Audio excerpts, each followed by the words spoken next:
जहाँ जहाँ लोग बुलाते हैं और जहाँ जहाँ सेवा का ज़रूरत पड़ता है वहाँ हमको बुला कर को लाते हैं। हम सेवा में लगल रहते हैं। या जिस दिन से आए हैं उस दिन से अपना फलाहार करते हैं और यहीं बैठे रहते हैं। अखंड ज्योति जल रहा है, उनको अगरवाही करते हैं, दोनों टाइम पूजा करते हैं, सेवा करते हैं।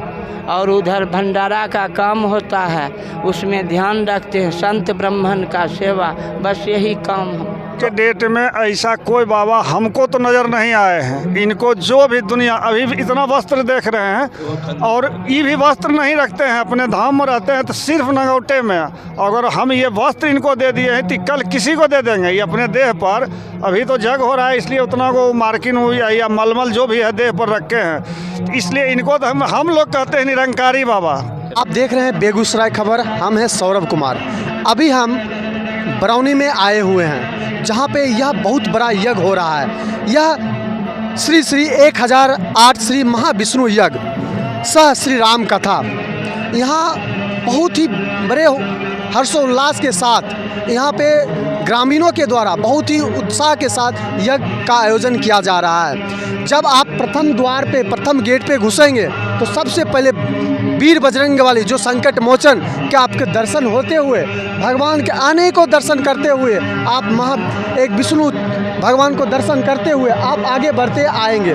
तब आपको सामने जस्ट सामने आपको यह यज्ञशाला मिलेगा जहाँ पे भगवान विष्णु का मंत्र उच्चारण के साथ पूरे यज्ञ पूरे वातावरण में गूंजितमय है। और यहाँ पर राम कथा यानी भगवान विष्णु का कथा भी हो रहा है जो कि वृंदावन से चल के यहाँ पर आए हुए हैं। और सबसे विशेष बात यह है कि मेले में आए और मेला में झूले ना हो ऐसा हो नहीं सकता है, क्योंकि यहाँ पर झूलों की भरमार है। यहाँ पे ड्रैगन है, क्या कहते हैं मौत कुआं है, टावर झूला है, ब्रेक डाउन्स है, उसके बाद आपका जादूगर भी है, छोटे छोटे बच्चे के लिए काठ का घोड़ा का झूला है, ड्रैगन है, छोटा छोटा सा ट्रेन है। और यहाँ पर बहुत सारे मीना बाज़ार भी है। आप मनपसंद सामान भी खरीद सकते हैं, क्योंकि आप यहाँ आइएगा अपने छोटे छोटे बच्चे के साथ, यहाँ पे अपने छोटे बच्चे को खिलौना भी कर सकते हैं। आप अपने जीवन साथी के साथ आइएगा तो वहाँ पे आप घूम सकते हैं, अपने जीवन साथी को भी कुछ खरीद के दे सकते हैं। यहाँ पे ढेर सारे मीना बाज़ार भी है यहाँ पर। और सबसे अति आवश्यक ये बात है कि यहाँ पर भंडारा भी चल रहा है। अगर जो भी भूखे प्यासे आते हैं तो यहाँ भंडारा करके ही जाए और यहाँ का भगवान का आशीर्वाद लेके जरूर जाए। आचार्य जी से बात करना चाहूँगा कि यह यज्ञ जो हो रहा है कुछ सोच के, कुछ अपने मन में या कुछ संसार के हमारे देश के कल्याण के हित में कुछ सोच के यहाँ पे किए होंगे। सबसे पहले आपको बेगूसराय खबर में आपका स्वागत है। धन्यवाद, आपका भी स्वागत है इस यज्ञ में। मैं डॉक्टर विशंभर पाठक आचार्य इस यज्ञ का हूँ। महाविष्णु यज्ञ जो होता है वह विश्व कल्याण हेतु होता है। इसमें किसी पर्सनल व्यक्ति का स्वार्थ निहित नहीं है। हम लोगों का यह कर्तव्य है और हम लोगों का यह धारणा है तो समस्त विश्व में जितने भी प्राणी हैं सभी का कल्याण हो। यज्ञ करने से संस्कार की वृद्धि होती है, संस्कृति की रक्षा होती है और संस्कृत की रक्षा होती है। देव यजन संगति करने सुयज्ञ है। देवता का हवन होता है, हवन द्वारा देवता को भोजन प्राप्त होता है। वातावरण वायुमंडल में शुद्धता आती है, इसलिए हम लोग यज्ञ करते हैं, करवाते हैं। बाबा ऐसा बताइए, यज्ञ जो हो रहा है ये कल्पना किसने किया था? यह अपने आप या गांव वालों के द्वारा किया जा रहा है या पूरे आपके तरफ से किस तरह का यह आयोजन? नहीं, यह समस्त तीनों पंचायत द्वारा हुआ है। मुख्य आयोजक हमारे अभिमन्यु जी हैं, अधिवक्ता सह पत्रकार है जो अपने बेगूसराय से हैं। उन्हें वही मुख्य जजमान है, उन्हीं के द्वारा यह यज्ञ का आयोजन हुआ है और सारे ग्रामवासी इसमें सहयोग कर रहे हैं। तीनों पंचायत का मुखिया इसमें लगे हुए हैं। सारा प्रशासनिक व्यवस्था यहाँ बहुत सुंदर है, कोई दिक्कत नहीं। सर यहाँ का जो व्यवस्था बहुत अच्छी भी बात है। भगवान का जो मतलब पूजा किया जाता है इसमें आत्म संतुष्टि मिलती है। यहाँ आत्म का वातावरण का भी शुद्धता होती है। और यहाँ पे जो भी आएंगे तो किस भाव से यहाँ पे आना चाहेंगे दर्शक? जैसे हम कोई भी यज्ञ करवा कहलाते हैं। तो जग का जो जगदीश्वर होते हैं ना, जग का मालिक, वह भगवान विष्णु ही कहलाते हैं और स्वतः उन्हीं का यह यज्ञ हो रहा है। यहाँ तो आने के बाद सबका कल्याण ही होगा, जिसको जो मन में होगा भगवान उसको पूरा करेंगे। सर यहाँ के जो प्रवचन हो रहे हैं, यहाँ प्रवचन करने वाले कहाँ से आए हुए हैं? प्रवचन करने हमारे पहले हमारे यज्ञ में अयोध्या जी से, अयोध्या धाम से, श्रीधाम वृंदावन से, बनारस से और अपने मिथिला धाम से सभी पंडितों का समूह एकत्रित हुआ है। सब मिलकर यहाँ यज्ञ करवा रहे हैं। और कथावाचिका हमारी सुश्री राधिका जी अयोध्या और वृंदावन में इनका आश्रम है, वृंदावन से आए हैं।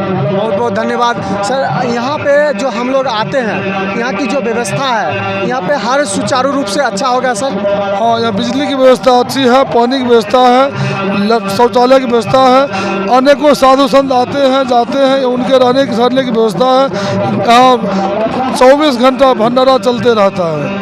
सर साधु संतों का और या आम जनता का सबका भंडारा चलता है। सर आप क्या मतलब यहाँ के जो भी भक्त जन आएंगे वहाँ यहाँ से क्या सीख के जाएंगे? ये तो यज्ञ है, यज्ञ तो होता है, बहुत भाग्यशाली जो होंगे जो इस धरती पर, पावन धरती पर पधारेंगे, तो आप उनके लिए क्या कहना चाहेंगे? यहाँ कहीं भी यज्ञ होता है तो यज्ञशाला के अंतर्गत करोड़ों देवी देवताओं का आवाहन होता है। इस यज्ञ में परिक्रमा करने से अनेक कामनाओं की सिद्धि होती है। जो जिसको मन में कामना होगा, यदि उसका भाव पवित्र होगा, भाव शुद्ध होगा, यहाँ आने के बाद उसको सिद्धि प्राप्ति होगी। बाबा सबसे पहले आपको प्रणाम मेरा। श्री सीताराम। सर आप कहाँ से आए हुए हैं बाबा? हम अभी बेगूसराय विनोदपुर पंचायत लोदीडी ठाकुरबाड़ी राम जानकी ठाकुरबाड़ी से आए हैं। ये बताइए, ये जो यज्ञ हो रहा है, यह यज्ञ की क्या विशेषता होती है जो यज्ञ में सबको, पूरे संसार को यहाँ पे आना चाहिए? पूरे संसार के लिए यज्ञ हो रहा है। विश्व रूप भगवान का है और विराट रूप पूरे भगवान का है। संसार ही विराट रूप है, इसलिए पूरे संसार को जुट के यहाँ नमन करना चाहिए। यह विश्व कल्याण की भावना से यह यज्ञ हो रहा है। हमारे देश में बहुत सी ऐसी घटना होती है जब, क्योंकि हम लोग भगवान को पूजते हैं, हम भगवान को श्रद्धा, उसमें अटूट विश्वास रखते हैं। कुछ इंसान होते हैं जो उस पर अभद्र टिप्पणियाँ करते हैं, राम नहीं है, विष्णु नहीं है, इस पर आप क्या कहना चाहेंगे? हम सबको एक मानते हैं, सब भगवान का ही स्वरूप है पूरा विश्व। जितने भी संस्था अभी नई नई जन्म लिया है, सनातन धर्म सबसे पूरा पुरातन धर्म सनातन धर्म ही है पूरे विश्व का, और कहीं कल्याण का कोई उपाय नहीं है। हमारा सनातन धर्म पूरे विश्व की कल्याण की भावना से कोई यज्ञ अनुष्ठान या जो भी कार्यक्रम होता है सांस्कृतिक, पूरे विश्व के कल्याण के लिए, इसमें कोई किसी से मतलब कोई मजहब और धर्म के नाम पर नहीं बांटा जाता है। क्योंकि ये हमारा सनातन धर्म सबसे पहला धर्म सनातन धर्म, पहला प्रथम धर्म विश्व में सनातन धर्म ही धर्म है, और कहीं धर्म ही नहीं है, और धर्माभास है, केवल धर्म है सनातन धर्म ही। तो आप जो यहाँ भक्त जन आएंगे उनको आप क्या संदेश देना चाहते हैं? संदेश देना चाहते हैं कि सब में भाईचारा, बंधुत्व, विश्व कल्याण की भावना से हम जिए, सबके साथ प्रेम भाव से जिए, सद्भाव से। बहुत बहुत धन्यवाद। आपका क्या नाम हुआ? मेरा नाम विजय कुमार झा उर्फ बिट्टू झा है। मेरा घर पिढौली है और इस जगह में हमको आमंत्रित किया गया था। उस आमंत्रित के समय पर हम आकर के इस जग को हम संभाल रहे हैं और इस जग में बहुत शांति बन रहा है और हर प्रकार का साधु महात्मा आए हुए हैं। यहाँ बहुत भंडारा भी चल रहा है, दान पुण्य हो रहा है, श्रद्धालुओं में श्रद्धा जग रही है और जग को सब जितने भी भाई बंधु हैं सब आनंद ले रहे हैं। यहाँ पे आपका क्या सर्वाधिक योगदान है? आप हम यहाँ पंडित के रूप में हैं जी। आप एक होता है कि सर जो भी अपना मतलब यहाँ पे जो भी दर्शक आते हैं, मतलब जो भक्त जन आते हैं, कुछ आस लेके आते हैं, उनकी तो मनोकामना पूर्ण होती है भगवान में। लेकिन एक होता है कि कुछ इंसान होते हैं जो कि यहाँ सिर्फ इंटरटेनमेंट के लिए आते हैं, उनके लिए क्या कहना चाहिए? देखिए, यहाँ पर जो जिस भाव से आते हैं, जिस श्रद्धा से आवे, उनका वैसा श्रद्धा के भावना के अनुसार उनका मनोकामना पूरा होवे करेगा। भगवान पर विश्वास रखना चाहिए। कुछ आदमी ऐसे भी हैं दिखाने के लिए हम आते हैं, जग देखने के लिए जा रहे हैं, भगवान को पूज रहे हैं, भीतर से मन में हो रहा है हम भगवान है नहीं है, ऐसा उनको मन में छौपोंछ लगा रहता है। आप क्या कहना चाहेंगे इस यज्ञ जो हो रहा है, जो भी देख रहे हैं इस चैनल पे तो माध्यम से, आप क्या कहना चाहेंगे भक्तजनों को? हम तो भक्तजन से यही कहना चाह रहे हैं, जो श्रद्धा शक्ति से अपना आवें, यज्ञ में कुछ सहयोग करें, शांति बना करके रखें, मूर्ति का दर्शन करें और भक्ति भाव से भगवान का प्रणाम करके आशीर्वाद प्रदान करें। जिस भक्ति से वो प्रणाम करेंगे वैसा उनको फल मिलवे करता है। भगवान कहते हैं जिस प्रकार भक्त मुझे भजते हैं उसी प्रकार मैं भी भक्त को भजता हूँ। क्योंकि कहा जाता है कि भक्त के बिना भगवान नहीं और भगवान के बिना भक्त नहीं। अगर दीपक में जब तक घी रहता है उसी प्रकार से भगवान, जिस तरह हम लोग भक्त हैं तो भगवान रहेंगे ही, अगर भगवान है तो भक्त हैं। तो उसी प्रकार से हम यहाँ पे आए और तमाम सनातन धर्म आग्रह होगा, निवेदन होगा कि यज्ञ में ज़रूर आवे और यहाँ का आनंद ले, यहाँ के और पुण्य के भागी बन। अभी हम आए हुए हैं एक आश्रम, ये देख सकते हैं, जहाँ की ये हमारे बाबा जी हैं। इनका नाम परिचित मैं करवाता हूँ, श्री श्री 108 महामंडलेश्वर श्री गोपाल दास जी महाराज। इनका नाम, इनको त्यागी बाबा के नाम से भी जाने जाते हैं। मैं इनसे बात करना चाहूँगा कि आपका त्यागी जो नाम रखा गया, त्यागी बाबा, किस लिए और क्यों रखा गया, इस पे आप बताइए बाबा। सेवा के लिए और मदद के लिए कोई आ जाता है, बुलाता है, महाराज जी हमको काम में चलिए, वहाँ हम लोग जाते हैं, बैठ कर को उसको काम करवाते हैं। इसीलिए त्याग कुछ कमी होता है तो अपना भी सेवा में लगा देते हैं, इसलिए लोग त्यागी कहते हैं। अच्छा बाबा, कहा जाता है कि संसार के मोह माया से एकदम दुनिया के हर चीज़ से नाता तोड़ के हम अपने भगवान में बस जाते हैं, इसलिए हम लोग को त्यागी भी कहा जाता है। और ये भी कहा जाता है कि त्याग करने का बहुत बलिदान, इसको बलिदान भी कहा जाता है। इस पर आप क्या कहना चाहेंगे? जहाँ जहाँ लोग बुलाते हैं और जहाँ जहाँ सेवा का ज़रूरत पड़ता है वहाँ हमको बुला कर को लाते हैं, हम सेवा में लगल रहते हैं। या जिस दिन से आए हैं उस दिन से अपना फलाहार करते हैं और यहीं बैठे रहते हैं। अखंड ज्योति जल रहा है, उनको अगरवाही करते हैं, दोनों टाइम पूजा करते हैं, सेवा करते हैं।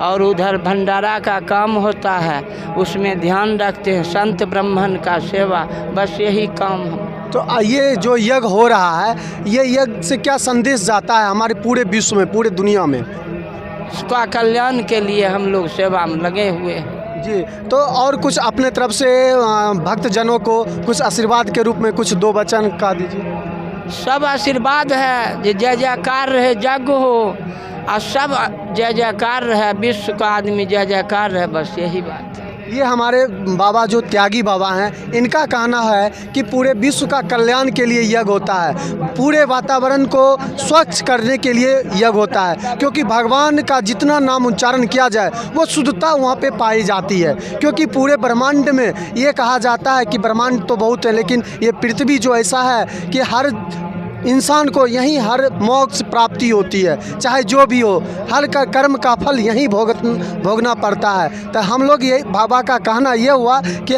विश्व का कल्याण हो, सारा सनातन धर्म है उनका नाम आगे जाए, हमारा सनातन धर्म नीचे ना हो, विश्व का आगे बढ़ाते जाए, कि ये नहीं कि बंटवारा हो, किसी प्रकार का लड़ाई झगड़ा आपस में कोई भी प्रकार की ऐसा ना हो, हम विश्व की कल्याण चाहते हैं। ये बाबा का कथन है, कहना हुआ। गुरुदेव हैं, इनकी चरणों में मैं हमेशा लगा रहता हूँ और लगने का प्रयास करता हूँ। मेरे महाराज जी कब सोते हैं कब जागते हैं आप देखेंगे नहीं। जब हम लोग सोते हैं तो ये जागते हैं और जग के कल्याण के लिए, पूरे संसार के कल्याण के लिए लगे रहते हैं। और ये रोज़ सुबह शाम जब भी पूजा करते हैं तो अखंड भारत की जय करते हैं। विश्व का कल्याण के साथ साथ भारत की जय के साथ साथ अखंड भारत की जय करते हैं। पूरे भारत के देवी देवताओं के कल्याण के साथ साथ लोगों के कल्याण की भावना को, और कहते हैं जब मेरा भारत अखंड था तो उस समय जो मेरे देवी देवता थे, उस समय जो मेरे हिंदू सनातन धर्म था, मैं उनका जय जयकार करता हूँ। रोज़ ये प्रतिदिन भारत की जय के साथ साथ हमारे प्रशासनिक तंत्र जितने होते हैं, ये किसी अन्य संत में हम नहीं देखते हैं। जिलाधीश की जय, जिला प्रखंड की जय, सभी प्रखंड की जय, बिहार राज्य की जय, रोज़ सुबह शाम ये जब पूजा करते हैं तो जयकारा लगाते हैं। यही इनकी तो मैं और भक्तजनों से भी बात करना चाहूँगा कि यहाँ के जो बाबा हैं उनकी विशेषता क्या है और यहाँ पे यज्ञ जो हो रहा है वह यज्ञ का क्या उद्देश्य है। देखिए ये बाबा को कितना बड़ा उपकार है। आज के डेट में ऐसा कोई बाबा हमको तो नज़र नहीं आए हैं। इनको जो भी दुनिया अभी भी इतना वस्त्र देख रहे हैं और ये भी वस्त्र नहीं रखते हैं, अपने धाम में रहते हैं तो सिर्फ नगौटे में। अगर हम ये वस्त्र इनको दे दिए हैं तो कल किसी को दे देंगे। ये अपने देह पर अभी तो जग हो रहा है इसलिए उतना को मार्किन हुई या मलमल जो भी है देह पर रखे हैं, इसलिए इनको तो हम लोग कहते हैं निरंकारी बाबा। रात में त्यागी बाबा हैं लेकिन हम लोग निराकार हैं। इनको कोई दुनिया से मोह माया नहीं है। और जहाँ जिस जगह पर अभी हम ही बुलाए थे सारा व्यवस्था करके सब आदमी को भेज के तब इनको हम पहुँच